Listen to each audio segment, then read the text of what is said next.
বাক্সা জিলাত আমি unity rally unity March আমি কৰিব ওলাইছোঁ। চৰ্দাৰ বল্লভভাই পেটেলৰ ১৫০ বছৰ যিটো জন্ম জয়ন্তী, এই উপলক্ষে সমগ্ৰ ভাৰতত ইউনিটি মাৰ্চ কৰা হৈছে। আমাৰ অসমতো বিভিন্ন জিলাত কৰা হ'ল। চৰ্দাৰ বল্লভভাই পেটেল আইৰনমেন হিচাপে, লৌহ পুৰুষ হিচাপে জনাজাত। তেখেতে স্বাধীনতা আন্দোলনত মহাত্মা গান্ধী, সুভাষ চন্দ্ৰ বোস তেখেতসকলৰ লগত ইমান এটা বলিষ্ঠ নেতৃত্ব দি পেলাই স্বাধীনতা আন্দোলন কৰিছিল আৰু ভাৰতবৰ্ষক আজাদ কৰিছিলে, স্বাধীন কৰিছিলে। তাৰপিছত যেতিয়া স্বাধীনতাৰ পিছত জৱাহৰলাল নেহৰুৰ নেতৃত্বত প্ৰথমখন ভাৰতৰ চৰকাৰ হ'ল, তেতিয়াও তেখেতে ডেপুটি প্ৰাইম মিনিষ্টাৰ আৰু গৃহমন্ত্ৰী হিচাপে কাম কৰিছিল। আটাইতকৈ ডাঙৰ কথা হ'ল যে এই এক ভাৰত শ্ৰেষ্ঠ ভাৰতৰ যিটো এটা শ্লোগান, যে ভাৰতবৰ্ষখন এক কৰি গ'ল তেওঁ। কাৰণ সেই সময়ত স্বাধীনতাৰ পিছতো কাশ্মীৰ, জম্মু কাশ্মীৰ বা হায়দৰাবাদ বা উত্তৰ পূৰ্বাঞ্চলৰ কিছুমান ৰাজ্যে প্ৰিন্সলি ষ্টেট হিচাপে আছিলে, ভাৰতৰ অংগৰাজ্য হোৱা নাছিল।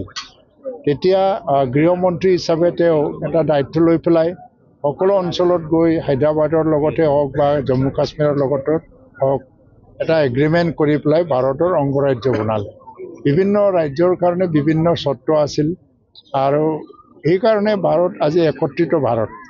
আৰু এই ভাৰতখনকে আকৌ মজবুত কৰিবৰ কাৰণে ভাৰতবাসীৰ মাজত এটা ঐক্যতা আকৌ সুদৃঢ় কৰিব লাগে আৰু সংকল্পবদ্ধভাৱে আমি আগবাঢ়ি যাব লাগে। ভাৰত এতিয়া বিশ্বৰ ভিতৰতে 5th ইকনমিক পাৱাৰ আৰু ছায়েন্স টেকন'লজিৰ পৰা আৰম্ভ কৰি এডুকেশ্যন, হেল্থ সকলো ক্ষেত্ৰত ভাৰত আগবাঢ়ি গৈ আছে। চৰ্দাৰ বল্লভভাই পেটেল নোহোৱা হ'লে আজিৰ এই এক ভাৰতৰ সপোনটো কোনোদিন পূৰণ নহ'লেহেঁতেন।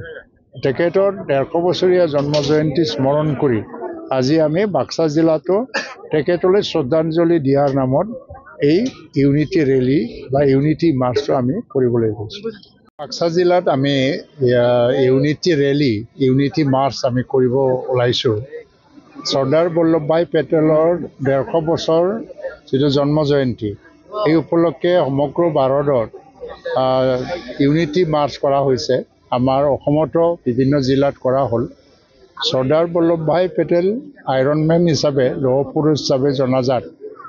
তেখেতে স্বাধীনতা আন্দোলনত মহাত্মা গান্ধী, সুভাষ চন্দ্ৰ বোস তেখেতসকলৰ লগত ইমান এটা বলিষ্ঠ নেতৃত্ব দি পেলাই স্বাধীনতা আন্দোলন কৰিছিল